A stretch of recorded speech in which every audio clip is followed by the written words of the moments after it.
first item on this subject that I'd like to talk about is water.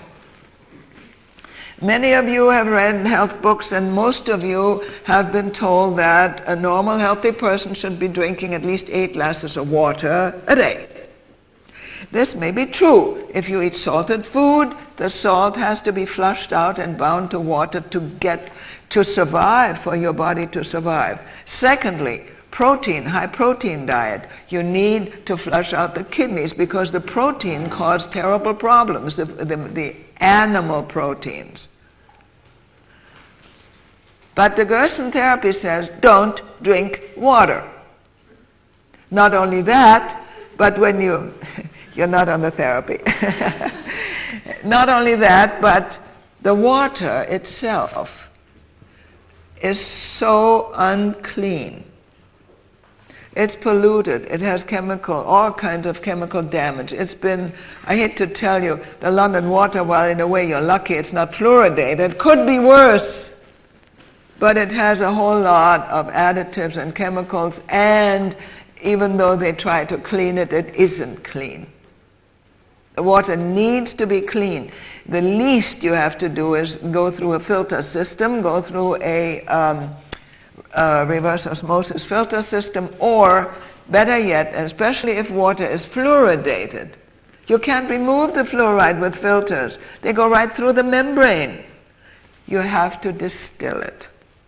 And that gets to be very nasty, because the distiller, either distilled water is expensive, or you get yourself your own distiller. You can make 2-3 gallons a day. You need an extra water outlet. You can't do it in your kitchen sink because then you can't use it for anything else. It's complex. It's not easy. But the water, now you're not going to drink water, so what do you use water for? When with the Gerson therapy we drink 13 glasses of juice, it's unwise to drink water. There isn't enough room. Not only that, but it is well established fact that chronic degenerative disease patients have poor stomach acid. They don't have enough. They have poor digestion, they have poor appetite, and water just dilutes this acid more. Just causes new troubles and new digestive problems. Juice, on the other hand, is food. It does not dilute the acid. Even helps to generate it. So, first of all, the first thing is, don't drink water if you do the Gerson therapy. The second thing is, if you do use water, and you'll be using water for various other things, be sure it's clean. At least filtered, or preferably yet distilled. Okay, now you will have read, and I know all about it, you will have read distilled water will leach minerals out of the body. Not true. Originally, people and animals would drink rainwater. That's distilled.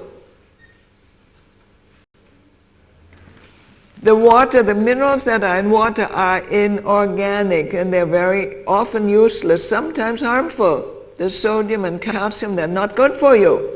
Not in inorganic form. What you want is the organic minerals that you find where in juice.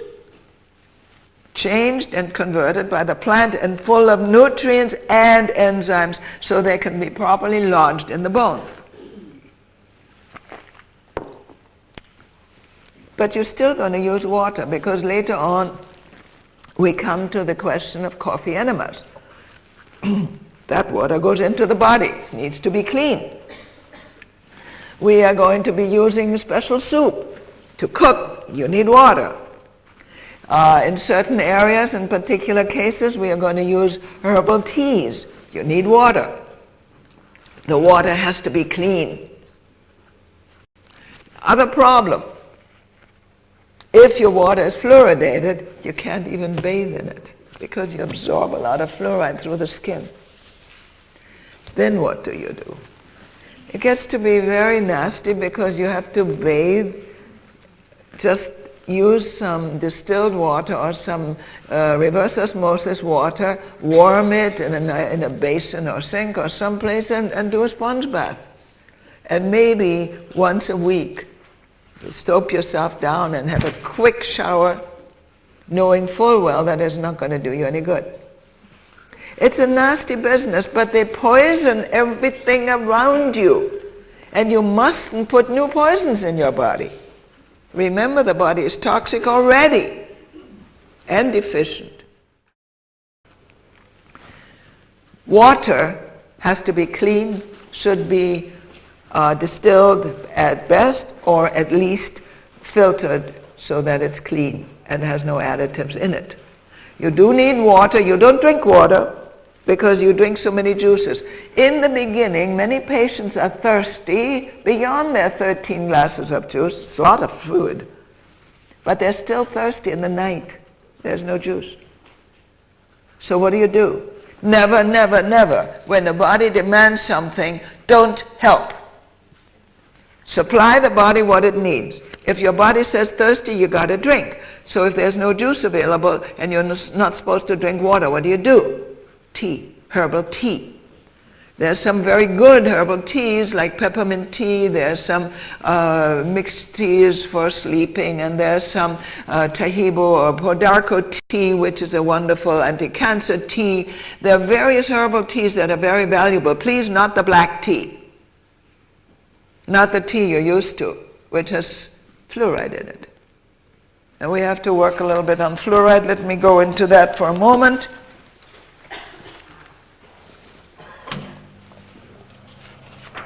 Fluoride, excuse the smudge there at the edge. Fluoride is a dangerous business. For those of you who have fluoride in the water, but most of you have chlorine in the water. One of your major organs, one of your major hormone systems is the thyroid. And the thyroid, in order to function, needs iodine. And iodine is transferred by the thyroid into thyroxine and other chemicals and controls the metabolism, which, among other things, helps to control the immune system. Extremely important. Now, as you may know, I need to be able to reach this. In the periodic table, always the lightest chemical is at the top. Now, hydrogen, for instance, just has the nucleus, and it has one closed circle with just one ion on it. So it's very light and it's very powerful. The lighter they are, the more powerful they are. And usually the lighter the chemical, the easier it is able to displace the one below. But the ones below have similar characteristics. Now let's look at this one that's so important. Fluoride. It's called one of the halogens. Fluoride is at the top and is the strongest and the lightest, and is always capable of displacing the ones underneath. So fluoride can displace chlorine. If they add it to your water, it's deadly. And they've shown that fluoridated water increases the cancer curve rapidly because it damages the thyroid. Now, chlorine comes right below that and has similar characteristics and is still very powerful. Now you have chlorine and bleaches, and you have it in your cleansers and in your laundry bleachers, and it's all over the place. And it's in swimming pools and so on. Also very dangerous because it not only replaces or displaces bromine, but iodine. Here's iodine on the bottom. Well, there's one a heavier one. Here's iodine right there. And the iodine, you need for your thyroid to produce the thyroxine. So both fluorides, most powerful, and it's a rat poison. And chlorine, the second but still very powerful, fall into the same group of halogens and can displace this iodine, which you need. And that's the danger. And they put this out for you like nobody's business. It's a terrible thing. And you can't heal once this fluoride continues to be active, because you can't restore the metabolism. You can't restore the hormone system. Everything has to work. Okay, now this is as far as water is concerned. If there are any questions on water, I'll have a little time now. I read that Epsom salt bathing can bring out toxins. Epsom salts is also sulfur and other salts. Dr. Gerson advised against even bathing your feet in Epsom salt. No way. Okay, other question? Yes. The water is used for growing the organic plants that we're eating. Okay, the water that's used to grow organic plants. The plants are able to filter out, and they're in the soil, and they don't necessarily pick up the fluoride. So in the plants, it's not so dangerous. Other questions? Up there, please. Loud.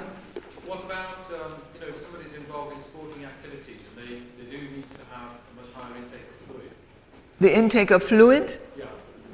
If you're involved in, say, heavy-duty sports activities, how do you cope with that? In sports? Yes. Sir, we are talking about healing seriously ill patients. Sports is out of the question. They're not even going to do exercise. We'll cover that later. Furthermore, 13 glasses of 8 ounces each is over a gallon of fluid, or about a gallon of fluid, plus they also get soups. There's very, very adequate fluid involved. So there's no need to worry about dehydration of fluid or anything like that, okay? Other question? Yes, go ahead. Plastic bottles. Plastic bottles are not the best thing in the world. And if you buy water, it'll be in a fresh new plastic bottle which outgasses some. It's not anything near as dangerous as fluoride. It outgasses some. If you get water from rather a large container that's constantly used and reused, it's eventually outgassed and harmless. But yes, there is a little bit of a problem with plastic bottles. Even with water, never put juice or any substance like that into a plastic. Okay? Yes? Some of the teas are about the tea. What kind of tea? Well, any kind of tea. You mentioned to use teas and not water if you are still thirsty. All right. Right. The lady is asking about tea. Of course there's water to make tea. No, some of them are diuretics, so then they cause dehydration if you take them instead of water. There are various herbal teas that are available and many that are useful and many that we cannot and will not use, but they are detailed. The best tea for the cancer patient, first of all, in order to help stimulate digestion is peppermint tea. We use a lot of that. To soothe and calm, we use chamomile tea. In order to help to fight tumor tissue, we use the Tahibo Podarco tea. There are various teas that are good. There are others that cause diarrheas and are laxative. Absolutely not. Okay, so you have to be selective, very clearly. Okay, one more question. Yes, way back there, gentlemen. Mineral water. What about mineral water? What's contained in mineral water? Salt, calcium, chemicals, absolutely out. Spring water is sometimes valuable, valid, many times not, because often spring water also has calcium and other minerals in it, plus they do you a big favor. Because there's no fluoride in it, they often add fluoride. No way. No way. Unless you know exactly what minerals are in that spring water. And usually there's calcium and some magnesium and things in there that change the body balances. You can't do that. Okay. Where do you get distilled water from? Is it the same as you use in your own? You get distilled water firstly by making it. That's best. You get your own little distiller, or you have to buy it. Unfortunately here, I understand in London it's very expensive. We can buy a gallon for $1, but it's not that easy here. So if you need distilled water, you have to buy it. It's expensive, or get yourself a little distiller of your own. Okay? If you can catch rainwater and it's clean enough, but you see, have you heard of acid rain? What if it's acid rain? How do you know? Not so simple. Okay? There are a lot of problems. So you have to think it through. Don't just because you read something or hear something, think it through. Now let me move on to the next subject.